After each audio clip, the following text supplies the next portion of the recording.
여러분 안녕하십니까? 매주 금요일 이 시간 권우문 홍순원의 정치 클래스 시간입니다. 지역의 시각으로 바라보는 정치권 이야기 현안들을 짚어보는 시간인데요. BBS 부산 유튜브 채널로도 동시에 송출되고 있습니다.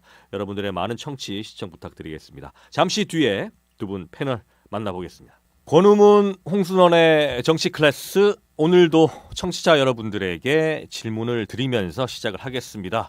요즘은 너무 어떤 일이 벌어졌을 때 상대방에게 사과를 먼저 하는 경우가 드물어서 우리 청취자 여러분들에게 이 질문을 드리겠습니다. 자, 누군가와 의견이 대립되거나 싸웠을 때 먼저 사과를 하시는지, 아니면 상대방이 사과를 할 때까지 기다리시는지 메시지를 남겨주시면 되겠습니다.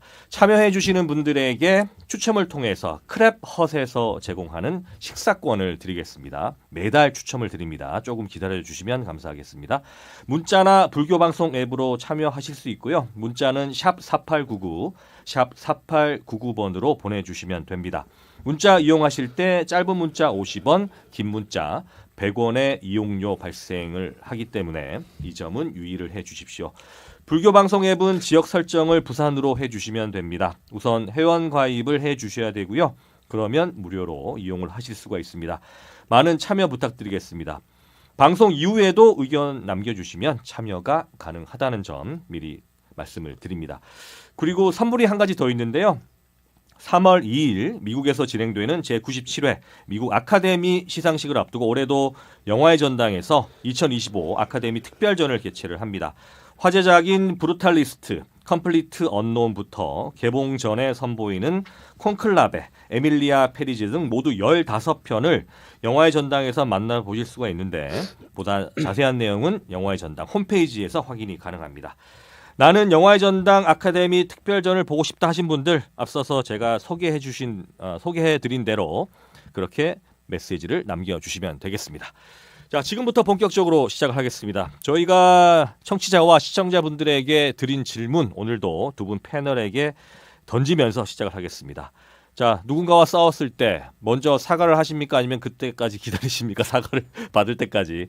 어느 분부터 좀 시작을 할까요? 제가 할까요? 예, 네, 우리 홍순원 박사님 저는 사과를 합니다. 먼저 하시는군요. 네, 먼저 합니다. 사과를 한다라는 것 자체가 내가 졌다라는 의미가 아니라 나는 당신과의 관계를 소중히 여긴다라는 표현으로 생각하는 입장입니다. 저는 불안연에 의해서 저도 먼저 사과를 하는데 자존심 상인 것 같습니다. 그래서 자존심을 내려놓는 게 어려울 수도 있지만 먼저 사과하는 쪽으로 저도 똑같이 동감을 하고 있습니다. 저도 사과를 먼저 하는 쪽입니다. 실제 그렇다는 말씀이시죠, 두 분 다? 그렇죠. 저는 평상시 사고가 네. 우리가 만남이라고 하는 게 억급의 인연이 닿아야 된다고 하지 않습니까? 네. 그래서 사과 자체가 진다라고만 생각하면 이건 영원히 풀리지 않는 인간관계가 되지 않겠습니까? 그래서 내가 먼저 사과를 하는 쪽이 저의 평상시 생각입니다. 네. 평상시 행동입니다. 네, 대립을 먼저 풀기 위해 노력하신다. 그렇습니다. 그런 말씀이시군요.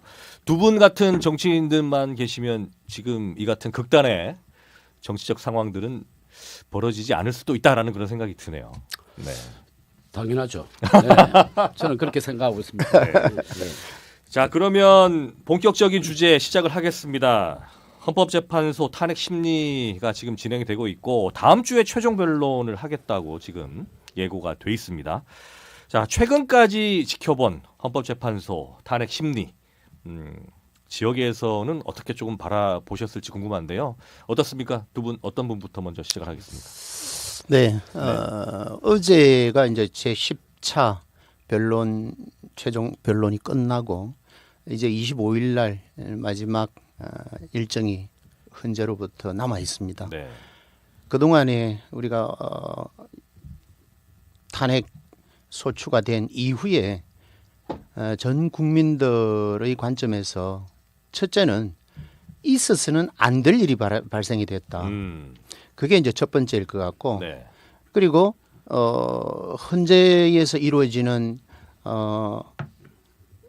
탄핵 심리 과정을 볼 때 도대체 우리 대통령께서 아직도 인식을 제대로 하고 있느냐 없느냐에 대해서 많은 분들이 걱정을 하고 있는 게 사실입니다. 뭐 각종 여론조사를 보더라도 60% 이상이 이번에 그 비상계엄은 잘못됐다라고 국민들은 생각하고 있는데 대통령만 아직도 그렇게 인식하지 않고 있다라는 게 너무 가슴 아프다고 생각합니다.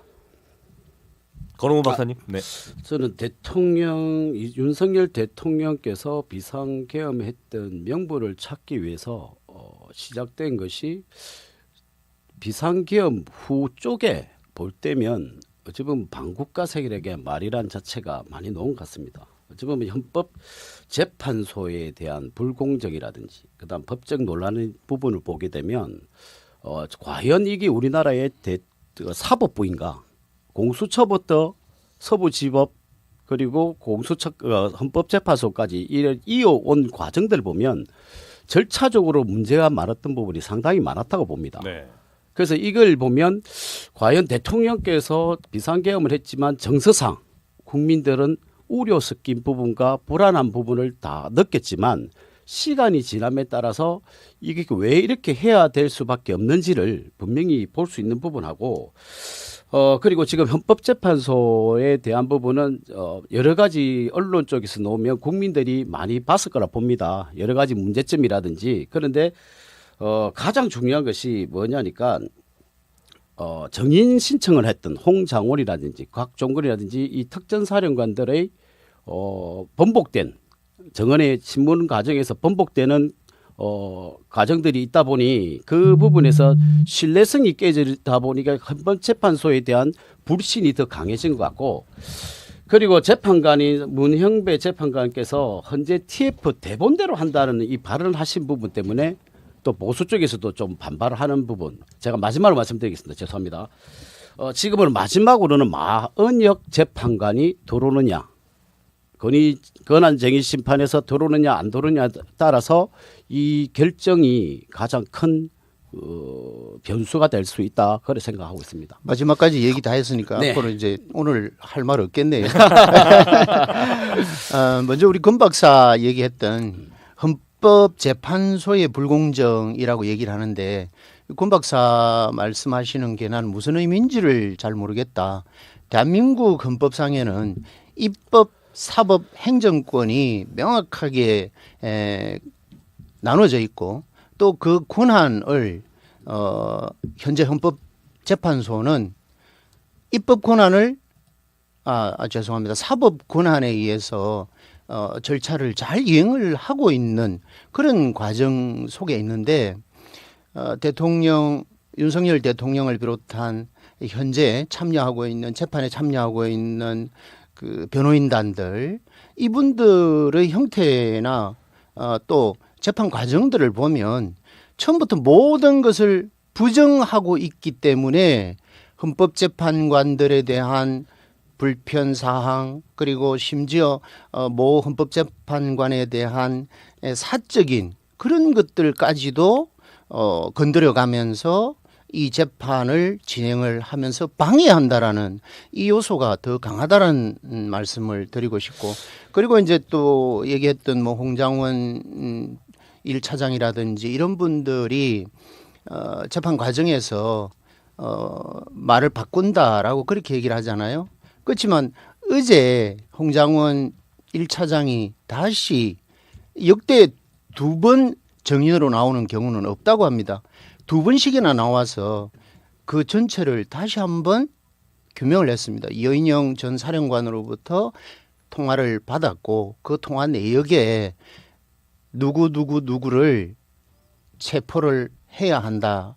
또 그런 측면에서 협조를 해달라고 하는 그게 뭐 위치 추적이 되든 뭐가 되든 결과론적으로는 여인영 사령관으로부터 받은 것은 명단을 받은 건 사실이거든요.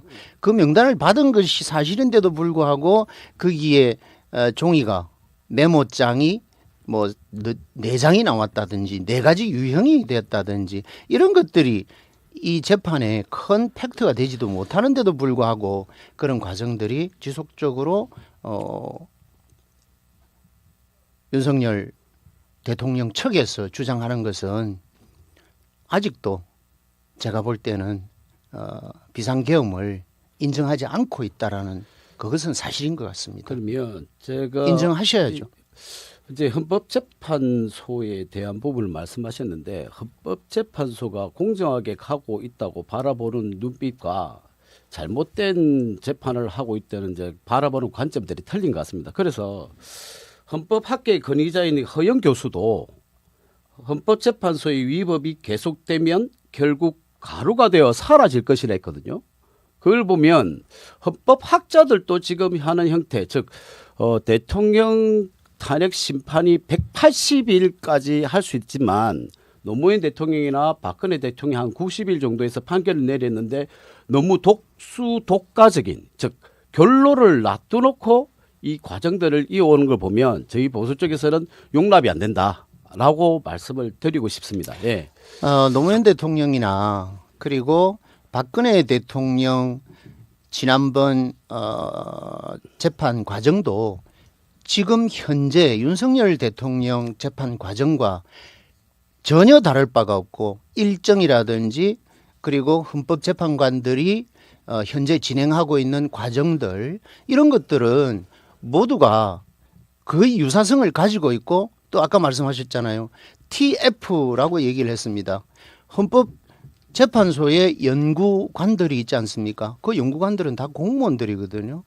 그 연구관들이 모여서 이 재판을 원활하게 진행하고 또 합법적으로 진행하고 과정 절차 오류가 발생하지 않도록 하겠다라고 하는 사전 점검단을 우리는 TF라고 하고 그것에 의해서 지금 현재 진행하고 있는데 심지어 그 TF 안에 뭐 중국인이 들어와 있기 때문에 우리는 부정한다.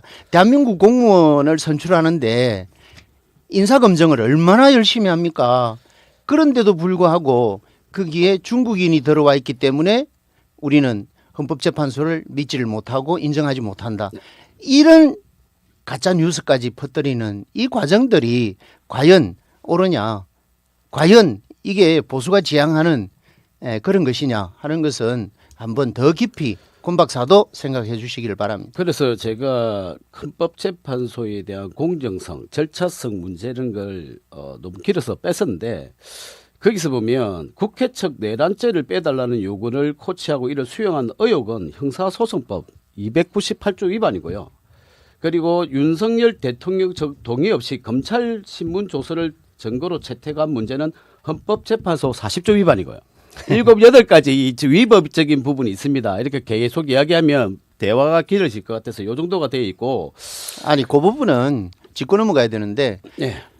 헌법소원이라고 헌법재판소에서 현재 탄핵 심판을 하는 과정은 헌법재판소가 하는 것과 그리고 지방법원, 고등법원, 대법원에서 하는 재판과는 다르지 않습니까? 네, 다르니까. 헌법재판소에서 하는 거는 말 그대로 헌법의 위반을 했느냐 안 했느냐를 재판하는 것입니다. 그렇다고 하면 이번에 윤석열 대통령의 재판 과정은 윤석열 대통령이 헌법을 위반했느냐 안 했느냐를 놓고 재판을 할 과정인데 지금 말씀하셨던 내란죄냐 아니냐 그것을 이번에 뺀 것은 내란죄를 뺀 거지 내란 행위를 빼고 재판하는 것은 아니라는 거죠.